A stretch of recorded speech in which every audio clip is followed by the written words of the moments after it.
Behind every success story, there is a long line of triumphs and defeats that remain hidden from others. These stories get condensed into journeys that minimize the struggle and wrap up with a happy ending. But we know that's not how life works. That's where From the Ashes with Mark Azoulay comes in. On today's show, you'll hear honest conversations about the challenges that Mark's guest faced and how they overcame adversity. Now, here is your host, Mark Azoulay.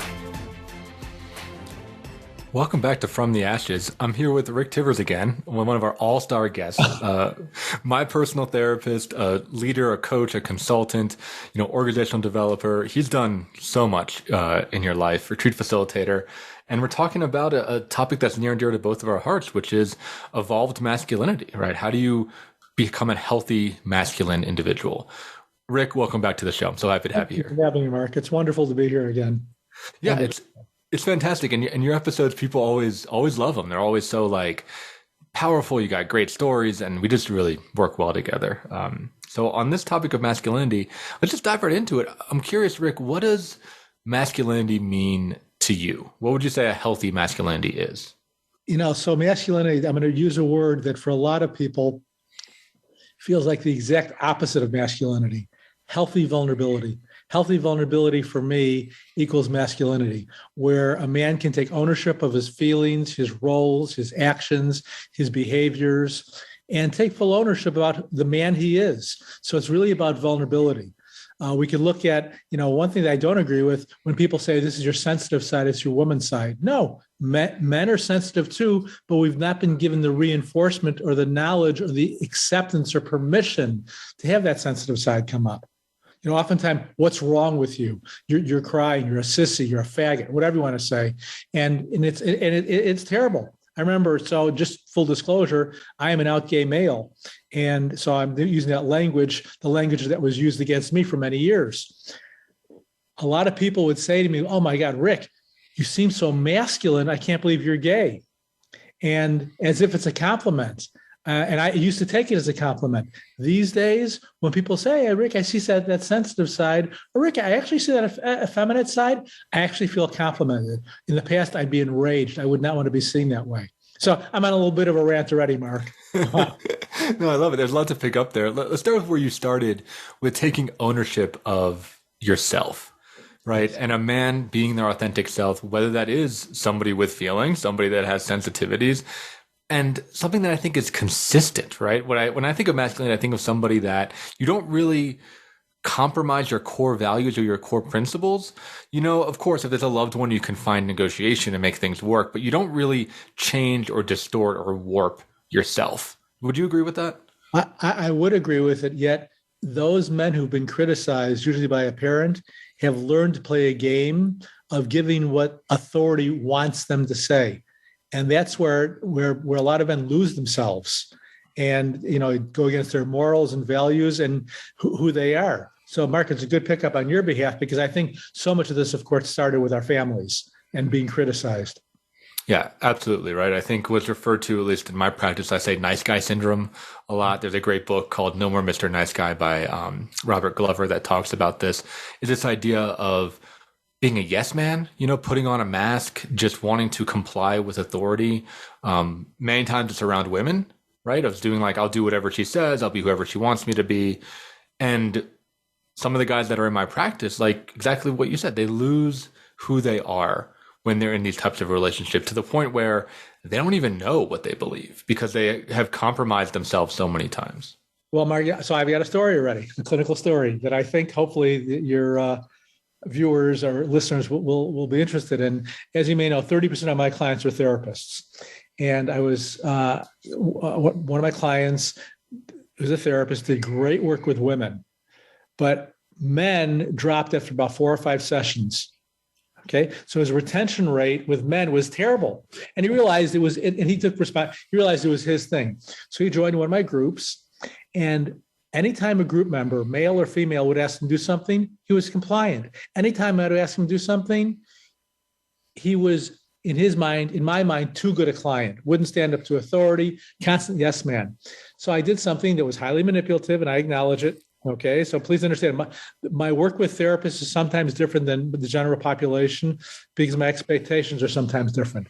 Anyhow, he was committed to his therapy, and he was in group with me for about 4 years. And after about 6 months, there was 4 groups in a row. I gave him no feedback, nothing. And finally, he turns to the group, and the group realizes that I'm doing this purposely. He goes, "Oh, Rick, you must be just having a bad day. You've not given me much attention." I said, "No, I know what's going on." And I'm not really engaging with him at all. And finally, the group members are confronting him. Like, "Rick, are you going to let Tivers get away with this? He's like mocking you. He's not even with you. He's so with us, and you're like almost killed off." He goes, "No, it's okay." And I said one thing that I said, "What does this remind you of?" All of a sudden, he got enraged. And he swore at me and said, "You are doing exactly what my dad did. But in the past, my dad, I would say and do things I thought he wanted to hear. You don't need that from me, Rick, do you?" I said, "No." He did some intense anger work of years of just holding on to his father's pain, that if he didn't say and do exactly what his father would want, his father would withdraw. So when he did his anger work with me, I embraced him. The group embraced him, exactly the opposite. And so his message is, you better not stand up to authority or it could be dangerous. And so his masculinity was strong with women, yet negligent with men. Hope that makes sense. Oh, it does. And it goes back to what you were saying of it all starts in childhood. It starts around those conditioning moments, because that is how we learn what it means to be a human, right? And in this case, what it means to be a man. And it sounds like with that level of just fear of his dad withdrawing, he's going to just say and do whatever it takes to keep his dad in his life, which is what any kid would do, right? Because they don't want to lose their parental figure. Exactly. And the way it transferred over to his male clients didn't trust him because they couldn't feel his stance. That whatever they did or said was wonderful, the best. And clients will see through that BS. Clients want authenticity. Even at times it could be painful. They crave authenticity because of how betrayed they've been and gaslit.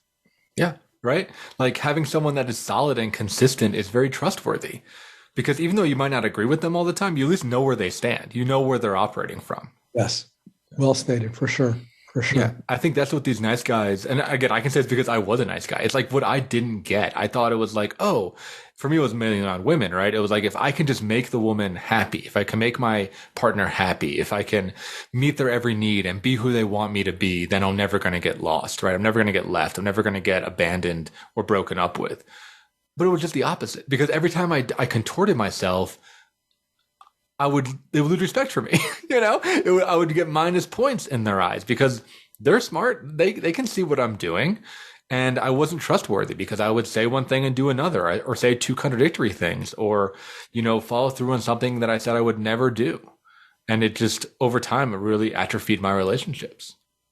And for me, my masculinity was always such a part of confusion with me. I was a closeted gay male, married to a woman for 18 years. I've got 3 kids. And I was a terrible husband. I was not sexually active with her because I was a closeted gay male. I'm not even saying I was bisexual. I would need, quite frankly, to fantasize about men in order to have sex with a woman. Okay.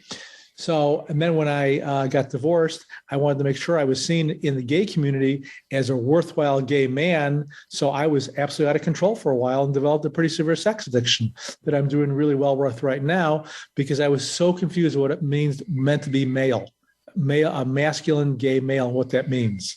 So gone through my own growth spurts with this many times over.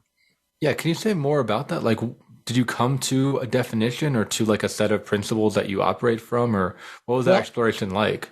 My life was so compartmentalized. Like, I played high school baseball, and I hid my sexual orientation, I thought, by playing sports and being a jock in high school. And I still play baseball. It's very near and dear to me.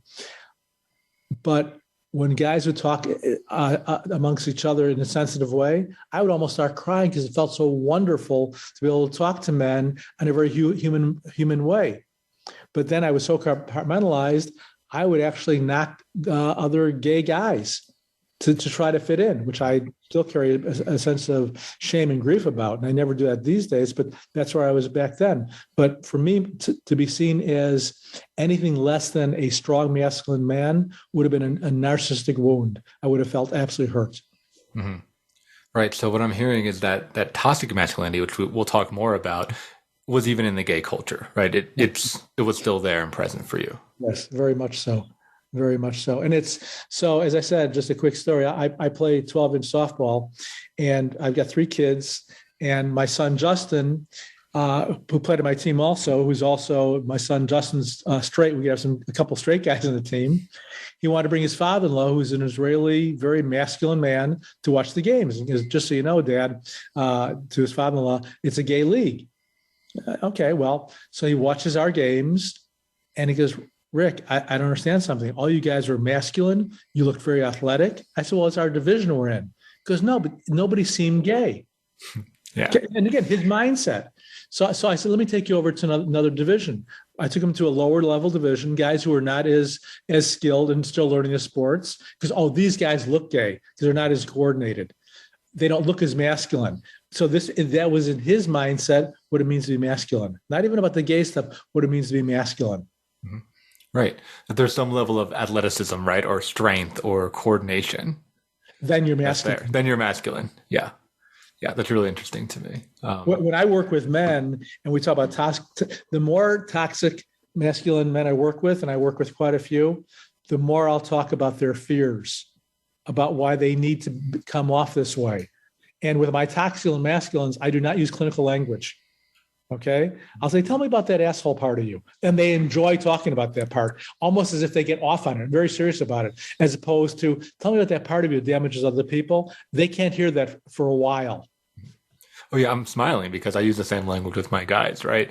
There is something when you're in that toxic masculinity of feeling powerful in being an asshole, feeling that there is some level of control that can happen and feeling like there's power over others.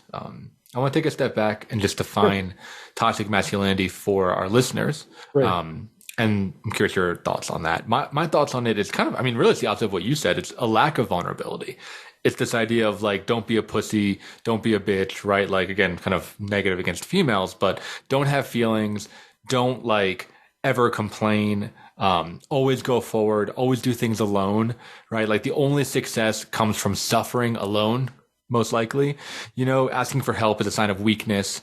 And it's this idea of really seeing not just women, but I think almost everybody else as an object, either that being like a sexual object or like an obstacle, like an enemy to fight or to kill. There's not really a lot of relationship in toxic masculinity. It's all around accomplishing the goal or being, impeded by the goal, being hindered. And I want to say also that some women also have toxic masculinity, right? Toxic masculinity isn't like all these things. We're talking about gender, which is not connected to sex, not connected to sexuality. It's its own thing. And toxic masculinity can be in a workplace. Women can have it. Families can have it. Like it's more like a set of values that, a lot of men inhabit. A lot of men are taught of that's what masculinity is. Yeah. And the one area I want to talk about with toxic masculinity that's gotten a lot of conflicting points of view is competition. Now, I view competition as a choice.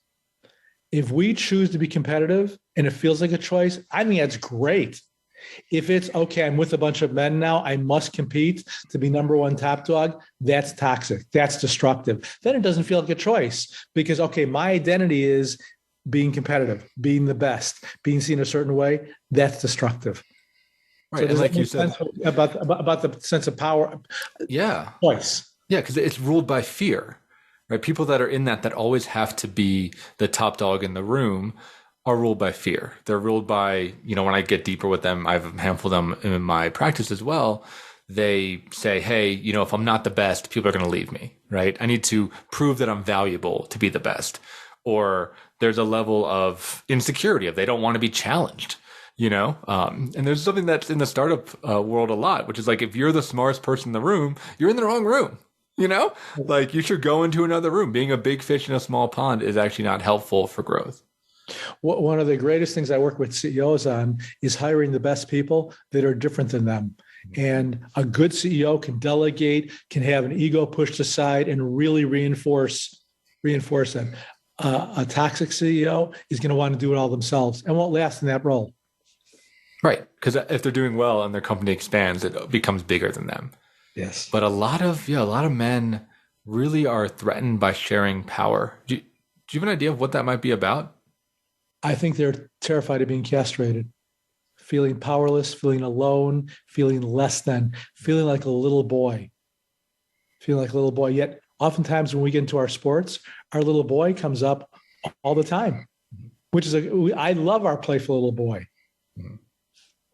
Yeah, I think that's really true. It's being dominated. I think it's something that a lot of men are very afraid of, and being subordinate and being kind of like pushed down. I was doing some marital counseling, and this woman kept on saying to her husband, "You're such a child when we go out and play." And we looked at his behaviors, and he goes, "Yeah, I work my tail off. When I go out, I want to play with you. I want to dance with you. I want to have a fun time. I don't want to think about things that are associated with work." And she, well, it doesn't seem very adult-like. So listen to those messages. Yeah, so he was getting the toxic masculinity messages in his own relationship, right? Exactly. Of that it's not okay to have fun, that there's some level of weakness in being able to like truly surrender to a moment. That's what I think of. And I see that as actually a masculine trait, is being able to let the soldier, be on leave for a minute and allow the moment to really affect you. That's really hard for a lot of men to do. My kids saw me constantly vulnerable. As I said, I'm into sports, and I'm a huge Chicago Cub fan. I think I've had depression over the years. So whenever I walk into Wrigley Field, I start crying. And my kids will walk in, and they're in their 30s now. They'll look at their watch. I'll give Dad 2 minutes, and I start crying because the memories it brings back from my childhood. Yeah, that's something that is just blows me away. Something that I'm working on, and I really get a lot from you. When we ran a men's retreat last year, and we'll be running one later this year, just how accessible your emotions are, and your just ability to seemingly like feel them fully, and then they pass, right? I mean, you have the moment and you're in it, and then it just, the storm blows by. Well, I want to talk about that after the break, Mark, because that's really significant. And I'll explain why later. Yeah, I think it's a really powerful thing that you bring Thank you. to me and to men too, because we often don't have access to emotions in that way. We just push it down, and then it comes out sideways in something like substance abuse or an affair or a divorce or an eating disorder, right? Like other addictions, like it comes out. But you're able to, I think, like attend to it and then move on, which is pretty powerful. It's a feeling, it's real. And then it dissipates, right? Yeah. So we'll talk more about that after the break. This has been a great discussion so far. Listeners, thank you so much for tuning in, and we'll catch you on the other side. Thanks.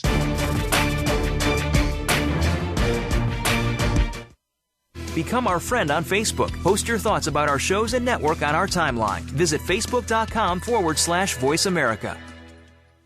In Mark's work with high performers and business owners, it is becoming increasingly clear to him that their biggest obstacle to success is themselves. They are experts in their field, but are dragged down by their anxiety, poor time management, inability to focus, or self-sabotage. His role is to help you overcome these emotional and organizational issues so that you can truly excel in your business and your personal life. One of the most common hurdles that he sees is perfectionism, a crippling anxiety around performance.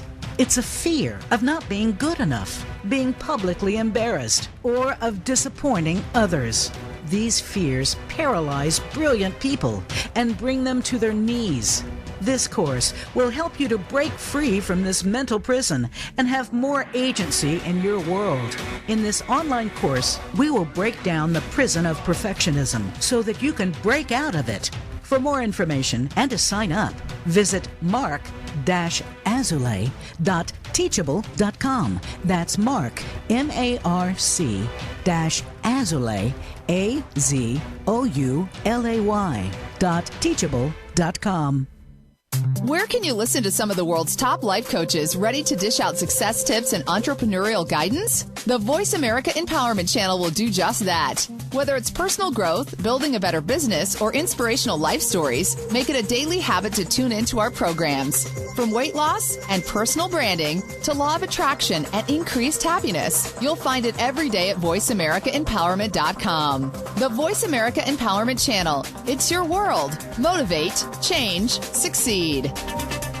Our thoughts and feelings not only affect our own lives, but the lives of everyone around us. Find new meanings of love, authentic expressions, and better connections with the people in your life. Tune in to Love Light with Dr. Jean Marie Farish. This program will feature guests and discuss ideas that will bring a better life to you. When you find this perspective on love, it will change everything. Listen live every Friday at 12 noon Eastern Time and 9 a.m. Pacific Time on the Voice America Empowerment Channel. It's your world. Motivate, change, succeed. VoiceAmericaEmpowerment.com. You are listening to From the Ashes with Mark Azoulay. To reach the show today, please call 1-888-346-9141. That's 1-888-346-9141. Or send an email to podcast@mark-azoulay.com. Now, back to From the Ashes. Welcome back. We're sitting here with Rick Tivers and we're talking about masculinity. So when we last left off, we were talking about your ability to feel your feelings. Yeah. Which seems so obvious, but it's something that's very difficult for a lot of men to do. So I'm curious about what that process was like for you. I used to suffer from a fair amount of anxiety and full-blown panic attacks. And anybody who's had a panic attack, there's two aspects. One, the actual panic attack is terrifying. And then continuing that, the fear of having a panic attack is as terrifying. Well, what I learned from my own therapy, own growth work, if I give myself permission to feel the feelings, the anxiety is greatly reduced. I don't care if it's anger, sadness, vulnerability, being needful, the anxiety is greatly reduced. And I'd rather feel the feelings than have any freaking anxiety. So that's what it's about for me. So part of it feels really selfish because I do not want to go through anxiety again. And I haven't had a panic attack in years. Thank God. Yeah, that's awesome, right? I mean, you're taking control over that, right? And you're honoring yourself in that moment to be like, hey, this is what I actually feel. And it also, I get really triggered on a personal basis. If there's some tears, somebody will say, what's wrong with you? You're functioning. Nothing's wrong with you. Okay. It would be like somebody laughing. Hey, what's wrong with you? What's going on? No, you're experiencing joy and happiness. That's great. Enjoy it. So I feel pretty strongly about that. Yeah. So I have a question, do a little clinical supervision here, because this happens so much in my men's groups. Sure. And I imagine it happens for you. There'll be a guy, right, who's speaking and he's saying like some horrific shit, right? He's talking about some childhood trauma. He's talking about something going on in his marriage, like stuff that's like pretty heavy, right? And the guys in the group or me as a facilitator, like we can feel it, right? We feel the heaviness. You know, I don't know if we're on full blown tears, but there's like, you can feel this palpable in the room being like, sure, whoa, like something is really happening. I go and ask the guy who's sharing, hey, are you feeling anything as you're saying the story? And oftentimes they're like, no, not really. Right? They're just like, there's so total disconnection from that. What do you do in a situation like that? Yeah. So I often talk about the body. Where in your body you're feeling this right now? Because we can compartmentalize from having headaches, stomach aches, neck tension. So I'll look at where it's going in the body. And then I will do whatever possible to help stimulate or trigger some sadness. So I may lower my voice. Tell me about the pain. That's tremendous pain. Not necessarily how are you feeling, because that's I'm good or I feel bad or nothing. Okay. So a lot of open-ended questions, but tell me about the pain. Rarely do I ask new men in therapy, tell me what you're feeling. It's actually pretty intrusive for men. Okay. What's your reaction to this? What's the impact on you? How have you dealt with that trauma? That had to be unbelievable. You are such a survivor. You're so resilient, because a lot of these men need some very basic validation, because they've not felt validated enough in their life except for work. Mm. Yeah, I think that's really, really, really good, right? Work is where men in particular feel valuable and useful. Yes. I think men do have this internal drive to feel useful, to feel like part of like a bigger, group or a bigger machine or something. And they don't often get that in their personal lives. Yeah, and it's really amazing. Just the most basic kind of validation. 6 months ago, a male client of mine walked in group about 15 minutes late, and I just gave him an observation. Oh, I see you're late. Are you okay? I really missed you. And his response, are you angry at me? Are you going to blow me off? I said, I missed you. Are you serious? I said, I felt sad you were late because we started the group, but I have no negative judgment toward you, because he's a man who's used to being punished for being late in other behaviors that would impact other people instead of people talking about the relationship. When he heard I missed him, that changed everything for him. Oh, wow, thanks. Okay, so I'm not in trouble? No, why? It's your therapy. So, yeah. Yeah, men don't communicate on that emotional level, right? Like you said, it's all on that behavioral level. It's like late, good, bad, right? Punishment, reward. There isn't so much of that interpersonal dynamic of what's it like to be late, right? What's it like to not have me there in the beginning of the group? Yeah, exactly. So many men want to know the impact, but oftentimes they've only heard the impact when they were in trouble, especially if they're recovering addicts in some way, because then they know the trouble they've been through. Right. Yeah. As a recovering addict, right? Most of my psychology was built around not getting in trouble, right? Getting away with things, trying to avoid pain. Well, that's the other thing, Mark. Men, oftentimes by the third or fourth session, I feel emotional about this. I'll talk to my men, tell me your secrets, but not in an intrusive way, because each man I know has secrets. I don't care if it's about affairs. I don't care if it's about homicidal thoughts. I don't care if it's about porn addiction. Most men that I deal with have some kind of secrets. And I will absolutely reinforce their need to have secrets to protect themselves a certain way. And as they open up and are vulnerable with me, I'm going to honor their secrets and their defenses. Yeah, tell me more about that. That's really fascinating to me. I think it's true. Where do men's secrets come from? What is this idea of men needing to keep secrets from themselves and from the world? Fear of being castrated, fear of being exposed, fear of being humiliated. Okay, a lot of men will do anything possible to avoid being seen as victims or being too vulnerable. It's terrifying. Yeah. So that, you're back to that same thread of being castrated. Can you say more about that word and what you mean by that? Sure. A fear of being disempowered. Okay. And there's so many ways of disempowering, from simply raising eyebrows, like, oh, come on, really? An invalidating look, to one of the strongest castration terms that I hear in my practice. What's wrong with you? What's wrong with you? And that's not okay. To shame someone for being different or having certain emotions, to shame them, not okay at all. Yeah, I think we just got to keep talking about this castration fear, because I think it's very, very true, right? I try to think of other language for it. I think a lot of it connects with abandonment, right? Not being part of the group, not being picked for the team, being like the low man on the totem pole, right? I think just being like really down and submissive in the dominance hierarchy, right? So many men are deeply afraid of that and really organize their entire life around never being in that power under position. Yeah. So a lot of the work I'll do with men who have what I call false power, I'll have them go through periods where they acknowledge their powerlessness and have to deal with it with various assignments. I have one man who's absolutely terrified of being abandoned by the males in his life and is scared about developing relationships. His goal, he's a straight man, is to be rejected by 4 males a week. Mm-hmm. So far, he's not been rejected. And so these messages that he's gotten as a childhood, not being good enough, are being challenged. And he's seen it on his own. But unfortunately, the sense of disempowerment starts at childhood, where we learn, I better not say or do that, or I'll be in trouble.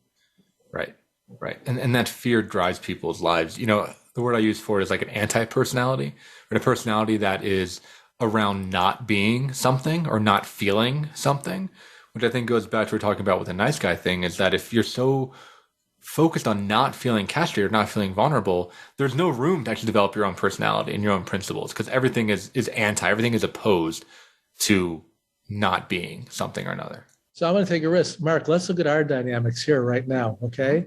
I'm your mentor, supervisor, therapist, yada, yada. And it's supposed to be that I teach you. Yet you just taught me something really valuable. I love that concept, the anti-personality. I learned something from you. So what we're talking about, there's a parallel here. I'm willing to be the student, to feel powerless, and to be given to by you.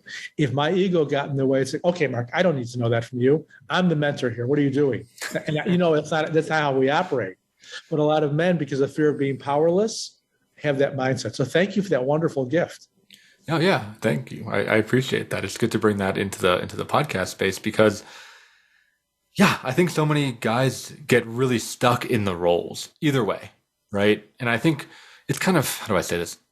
It's a double-edged sword. I think men really do work well in roles, and knowing where boundaries are, and knowing like if you look at like a military organizational chart, like that is a very masculine invention.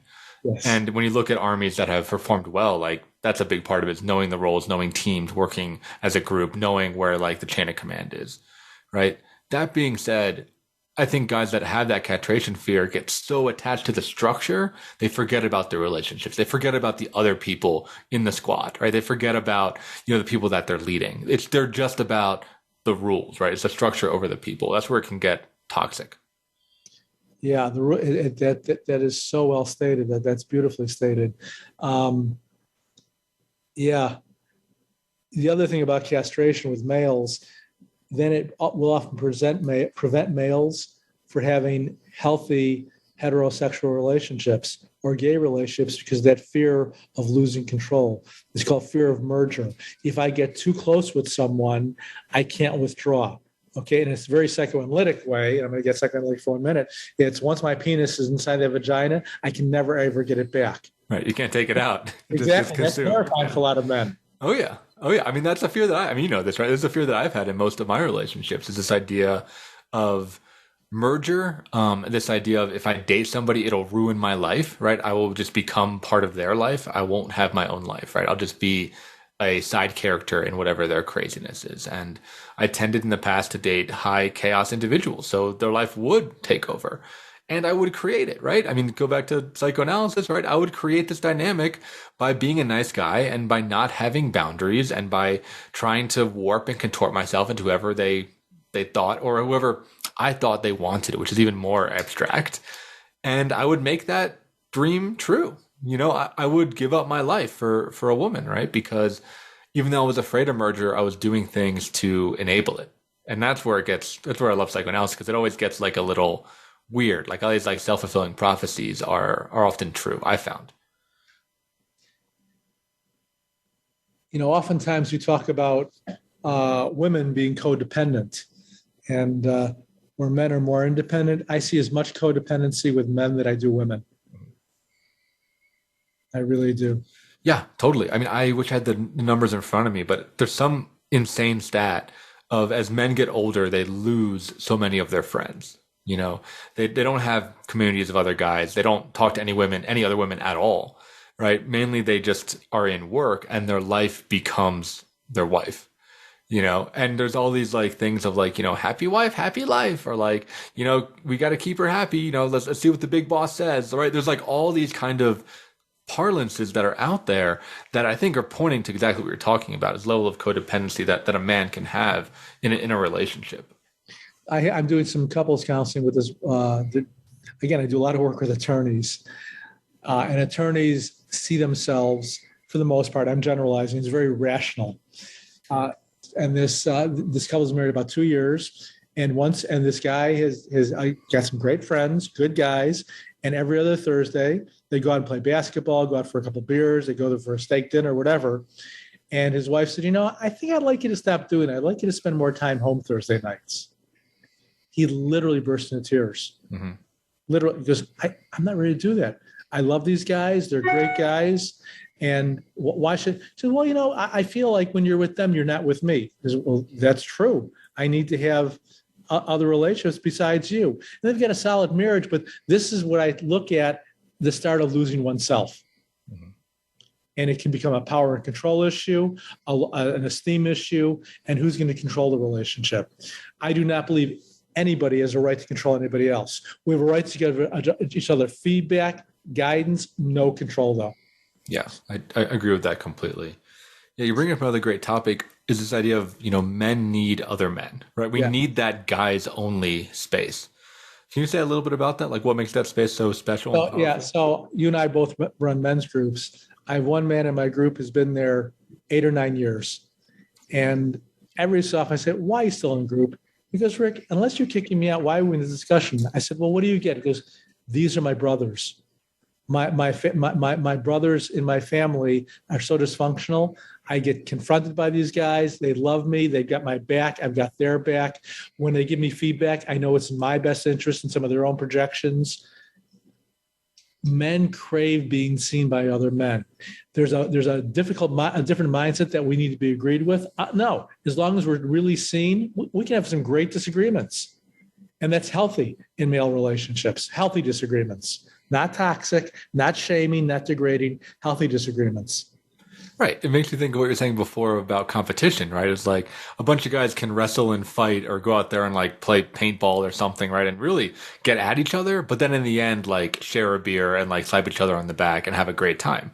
Like we bond over feeling each other's strength and kind of butting heads a little bit, as long as there is that safety that we all come back together and we know that we're a team at the end of the day. Well, one of the men from the group would talk about money a lot. He's a major partner at a law firm. He was making a couple million a year, and he wanted to make sure everybody knew that. Well, the last 2 years, because I realized I've not brought up money one time. It's like, I realized that was a defense of mine. I don't need to do that with these guys. What a beautiful statement. Beautiful. Because that was his, I measure up, I'm good enough to be here now, in his mind. That was his way of like proving that he's worthy, right? That he has this like big income, this big number, right? Like look how many points I scored. Now exactly. you can't get rid of me because I'm so valuable, right? I got all this cash. Right. And all that did to the other men is push them away a little bit, right? Given their own sense of money, intimidation, et cetera, which we dealt with as a group. Mm-hmm. Yeah, totally. I think the male only space is really important because I think men and women are very different, right? Equal, but very different.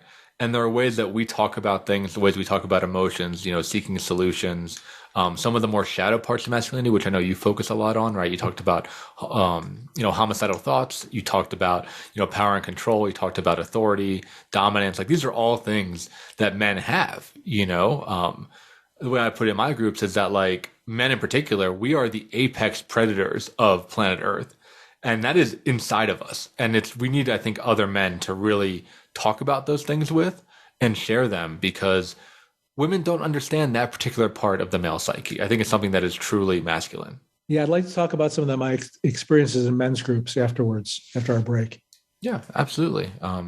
So we'll go towards our final break here. If you're enjoying the podcast or, if you're a guy listening to this or you think another guy needs to hear this, please send it over to them, right? Send it over on Apple Podcasts, send it over on, Facebook, Instagram, LinkedIn, Twitter, all that kind of stuff. Give us likes, give us reviews. It really does help as this project is really, getting some steam right now. So thank you so much for tuning in and we'll catch you on the other side of the break.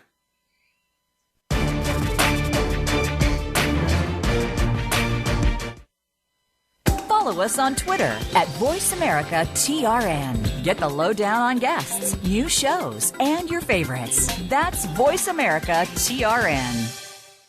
In Mark's work with high performers and business owners, it is becoming increasingly clear to him that their biggest obstacle to success is themselves. They are experts in their field, but are dragged down by their anxiety, poor time management, inability to focus, or self-sabotage. His role is to help you overcome these emotional and organizational issues so that you can truly excel in your business and your personal life. One of the most common hurdles that he sees is perfectionism, a crippling anxiety around performance. It's a fear of not being good enough, being publicly embarrassed, or of disappointing others. These fears paralyze brilliant people and bring them to their knees. This course will help you to break free from this mental prison and have more agency in your world. In this online course, we will break down the prison of perfectionism so that you can break out of it.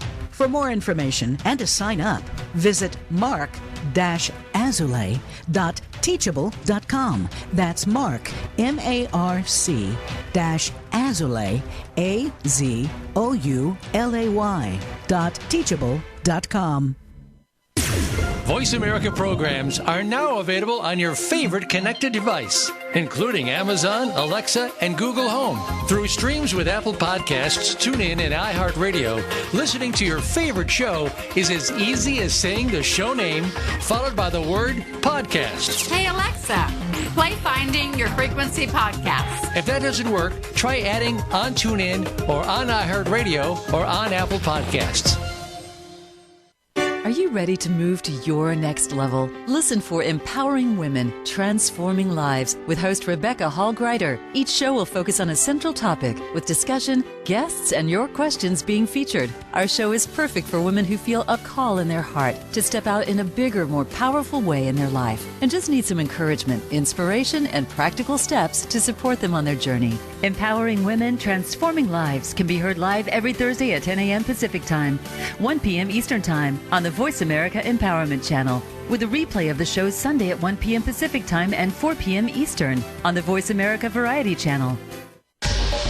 Get the news on our shows and other happenings by following us on Twitter. Find us at Voice America TRN or twitter.com/Voice America TRN.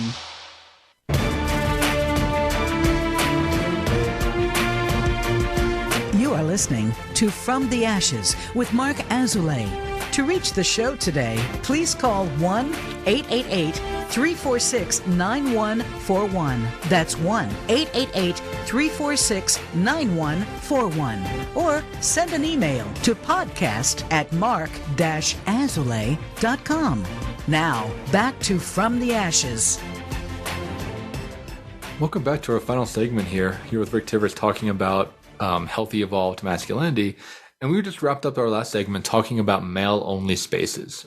There's a writer that I love a lot. His name is Jack Donovan, and he talks about how the smallest unit of masculinity is the squad or the hunting party, right? It's a small group. It's the group of like 3 to 6 is the best way that we tend to organize historically and in the world. So I just want to ask you, Rick, what is it like in your groups, right? You run men's groups, we both do, but I'm curious, like, what comes up in those male-only spaces? Well, shockingly, sex a lot. And I'm actually not saying this sarcastically. Traditionally, men will talk about sex in a very adolescent kind of way. In my group, I really feel blessed and honored. They talk about it in a very heartfelt, guttural way. Example, there's one man who he describes himself as heterosexual, yet has had fair amount of interactions with trans men who have penises still, and he's not gay, but he has a penis obsession, quite frankly. Okay, only with trans men. Okay, and other people they talk about their fears, their anxieties about sexuality in a beautiful, heartfelt, loving way. And at first, when we started talking about it, the guy said, "Oh my God, this feels so much different than locker room talk or adolescent talk," because men are afraid of their own sexuality too, and it doesn't get talked about. From feeling impotent to the predator part of us, which you were talking about before, to the part of us that may have thoughts that we want to get rid of. So I just want to put it out there that in men's groups, a good men's group, nothing is off topic, and there's a safety to create whatever we need to say. I think that's critical. We could do a whole episode on male sexuality, because there is that. I think just what you're saying, to kind of amplify your signal here, there is that fear of incompetence. And I'm saying this again because there's a man that's listening. I want you to know that you're not alone in these feelings, because we don't often talk about it, right? But I've felt this way, that men can feel like every time they have sex, it's like a test. Like, can I make my woman come? Am I going to come? Like, am I going to last long enough? Like, there's all this performance anxiety that a lot of men live with. And like you said, the predator aspect of having fantasies, having rape fantasies, right? Having fantasies of dominating women, right? Or other men, right? Like other people, wanting to be violent, having these impulses to be really rough with sexual partners. I think it's something that's really important to talk about, which is definitely transcending that locker room talk of like, oh, got it in. Oh, ha, ha, ha. Let me, how many points did I score? How hot is she or how hot is he? Right. Like that really removes the male's experience of what's like for you, right, when you're having sex. So I want to talk about the significance of this, Mark. One of my clients shared a rape fantasy that he had. And again, it's done with tremendous honor and respect. Well, one other client in group was raped by his uncle. They did some amazing work that if we didn't have permission to talk about it, they both couldn't do their healing work that was necessary. Mm-hmm. So, oftentimes people don't want to talk about the untalkable, yet it's necessary. And the more we talk about it, the less likelihood it is to get acted out. Yeah, absolutely. Right. Because it moves from that, and it's back to analysis, it moves from that unconscious to the conscious place. If it's something that can be talked about, that can be, looked at as an object, that can be manipulated, that can be discussed, it has less power over us. It's a theme that comes up again and again in this show and in my practice. Yeah. So I've been treating a pedophile for about 12 years now. And when people know in my practice, it's like, Rick, how could you do that? He has never once acted out, never once missed a session. He's able to talk about his fantasies and never been in trouble, and I trust him. And I still wouldn't trust him with kids. And he knows that. But we have that honest relationship. Right. Helps him kind of discharge those feelings. And I'm sure if you went in deeper, there'd be probably some childhood trauma, or there's a reason where that comes from. Yes, he was abused. He was molested as a child, of course. Right. So it's not like totally predator. And that's the thing, is like the predator instinct comes from somewhere. Again, like kids are born, everyone's born like a blank slate. So that stuff comes from often childhood trauma or from confusing messaging growing up. Yes. Yeah. So we were talking about in this. Yeah. Good. Yeah. So in the final segment, we like to give stuff away, stuff that can be helpful to our listeners. So I'm curious, Rick, if there's someone listening, a guy listening that wants to move to a healthy form of masculinity, or as you're telling these stories, is like, oh yeah, like I'm this person. What would you say to that person? Where would they start? I would do something very basic. Get together with one of your closer friends that you trust and be vulnerable. I really had this fight with my wife. I was really scared about so-and-so, or I'm really anxious about money, or I'm really terrified about not being good enough. Share something that's more from the heart and not just from the head, and see how that person responds. True close friends will embrace you. Mm-hmm.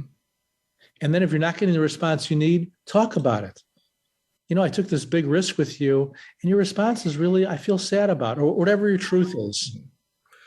Yeah, because I think that might happen, right? I mean, I think guys that are in this, I mean, that's a big focus of, again, the work that we do is connecting men with other emotionally intelligent or at very least emotionally interested guys. Yes. I think most guys are still not there, right? We want to talk about stuff, and we want to talk about stats, and we want to talk about the external world. We very rarely even know how to talk about ourselves. One of my closest friends who a type A personality, a physician, we started talking about the Cubs winning the World Series. I've never seen this man get emotional. We both started bawling.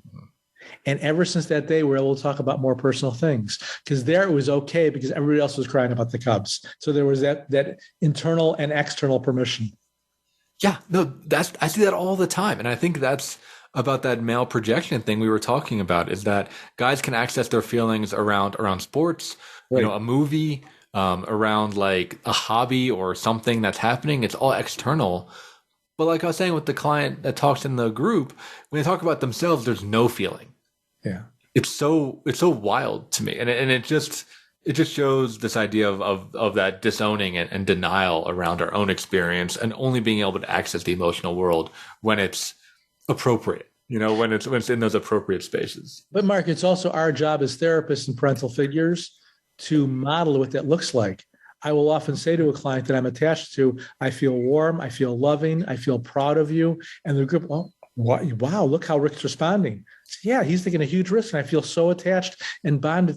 It gives them permission. If they didn't see it from their fathers, how are they going to learn it if they don't see it from us? Right, exactly. I mean, I think a lot of men, right, only saw their parents get emotional or their dad get emotional when they were watching sports, or when they were at a funeral, or when they were at a wedding, right, when they were in these very, very controlled, almost ritual environments.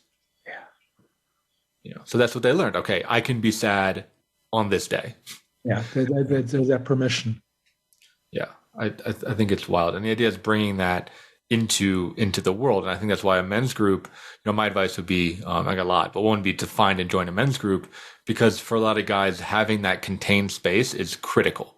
It's the same as like going to the gym and knowing that at the gym is when I push myself and when I work out, right?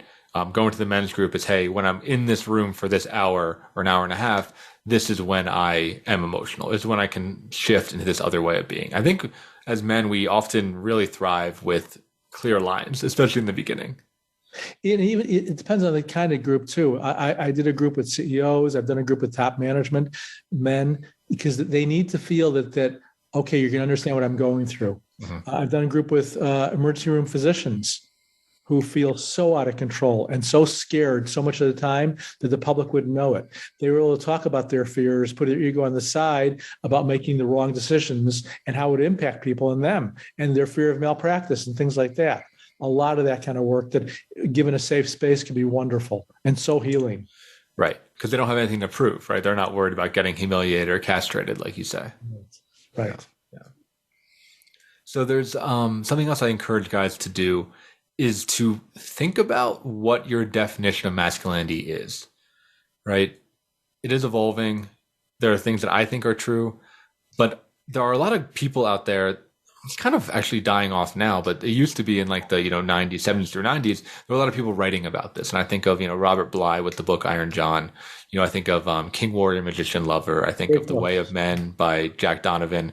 Right. Ways of Superior Man. Male. The Hazards of Being Male was a classic book too. I don't know the author. It was one of the first books on male masculinity and how dangerous it is to be a male. Yeah, I think those books are really great, and they helped me a lot. And I envisioned kind of forming, like in my head, a board of directors or a council of these men, where they each have their own different views. I mean, their views are not all the same. And developing my own masculinity by going to them, right? So when I didn't, in the beginning, when I didn't know who you were, right, or I wasn't in therapy as much, I found mentors in a lot of these great works on masculinity. So I would recommend if you don't have access to emotional men, or you can't find a men's group, or you can't find a therapist, you don't feel ready for that, there is stuff out there that you can do and just start reading and start putting your mind in this way. I want to share a 30-second story about personal experience. I used to have a pretty big practice, and we kept on moving offices to more office space. And my father and stepmother lived about 10 minutes from the office. We had a huge open house. He never showed up. A mentor of mine, a psychiatrist, who was like a father figure to me, I'll never forget this, Mark, walks in, looks at me, goes, Rick, I got to tell you, I'm so proud of you. I love you. And I'm so jealous. Your practice is thriving more than I.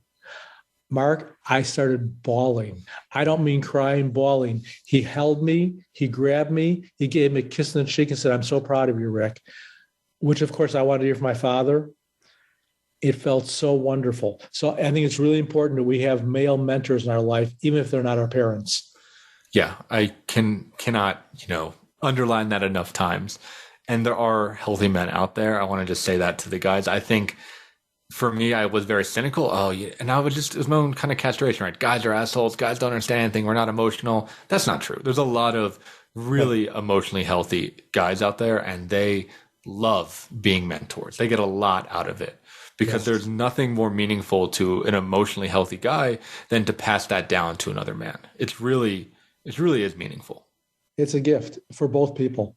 Right. That's why when we look at 12-step programs like AA sponsors, that's the same thing. Right. Being able to talk to someone who's been through it and be able to shepherd in the next generation is really, really critical. So can I share my information if they want to get a hold of me? Or? Yeah, it's about to transition into that. We're moving towards our close. So yeah, where can people find you? So it's Rick Tivers, my cell phone number that I answer, 847-338-1283, 847-338-1283. My email is rtivers, Tivers, 470 rtivers470 @gmail.com. My website's being redone now, so I'm not going to give the address at this point. Okay, awesome. Yeah, reach out. He's very available, down to talk and to help. And we'll be running another men's retreat in November. We'll do it together. You get to see Mark and I in action. Yeah, in Boulder, Colorado. So yeah, thank you so much for joining. Again, if you're a listener, I hope you got something out of this. Please share, give us 5-star reviews, help this podcast really grow and get launched. And we will see you on another episode of From the Ashes next week. Take care. Thank you, Mark. Thank you. Thank you.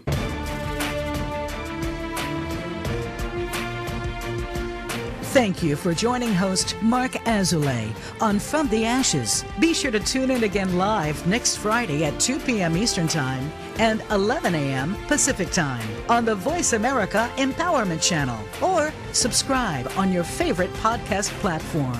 Meet triumph and defeat and treat those two imposters the same.